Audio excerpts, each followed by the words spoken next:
1 अरब 50 करोड़ के देश में अगर आपके 1 लाख दुश्मन नहीं है तो आप खत्म हैं, डेड, मुर्दा। पटना में सेमिनार लेने गए थे, 15,000 रुपए मेज पर रख दिए थे और कहे थे एक क्वेश्चन पर 1,000 रुपए, जवाब दे दो ले जाओ। कोई नहीं दिया और यहां तक बोले कि फोन पे देख लो, गूगल पे फोन कर लो किसी को, तब आंसर दे देना। और सारा 15,000 उठाए वापस जेब में रखे और चल दी। ज्यूज शुरू से बिजनेस कम्युनिटी रही है, इनसे बड़ी कम्युनिटी बिजनेस में कोई नहीं दुनिया में। ज्यूज, इनसे अगर तुम उधार ले लिए और वापस नहीं दिए तो तुमको मरने नहीं देंगे। ये यमराज से समझौता कर लेंगे कि अभी इतना पैसा बचा है, ले लूं तब मारना।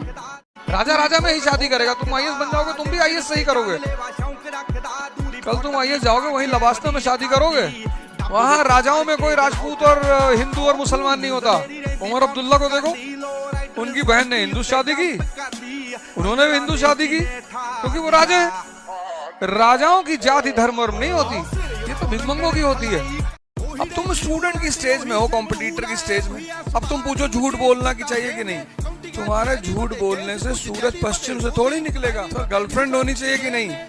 अगर हो गई होगी तो तुमसे नोट्स ही बनवा रही होगी, कोई काम ले रही होगी तुमसे।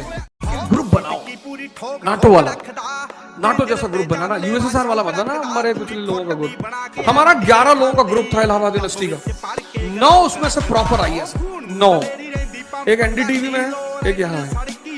गर्लफ्रेंड छोड़ के चली जाती है तो रोना तो बनता है ना। भगवान राम की काहे नहीं गई? लंका में बैठी हुई थी सोने की, तुम्हारी वाली तो एक अंगूठे पे बदल दी तुमको, एक सोने का अंगूठी मिला और तुमको बदल दी।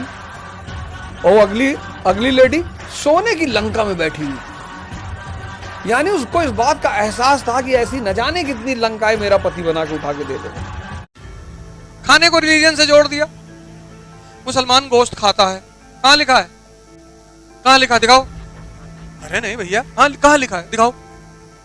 अरब का आदमी गोश्त खाता है, अरब का, मुसलमान नहीं, अरब का आदमी, क्योंकि वहां साग नहीं होता, लौकी नहीं होती, कटहल कद्दू ये सब नहीं होता, वहां पे रेगिस्तान का इलाका है। तो वहां खाने का मुख्य सोर्स क्या है? पशु। जिंदा तो रहना है ना। यही इंडियन टीम को कितना गाली दिया इंडिया ने जब ये लोग वर्ल्ड कप हार गए, और इनको दिया तो दिया, मोदी जी फंस गए, वो बेचारे देखने गए थे, भारत का प्राइम मिनिस्टर है, देखने चले गए, वो हार गए इंडिया। हार्दिक पांड्या को कितना ट्रोल किया, कितना उसको बेइज्जत किया, कितना ट्रोल किया, कितना मतलब क्या नहीं किया उस आदमी के साथ। लेकिन इसी को मैं पर्सनालिटी कहता हूँ। यही तो जीवन में काम आती, परसेंटेज कहाँ काम आता है। हार्दिक पांड्या खड़ा होकर स्टेडियम में दिखा था कि मेरा 99.8% है 10th में, मुझे मत ट्रोल करो, देख लो, और करते सब।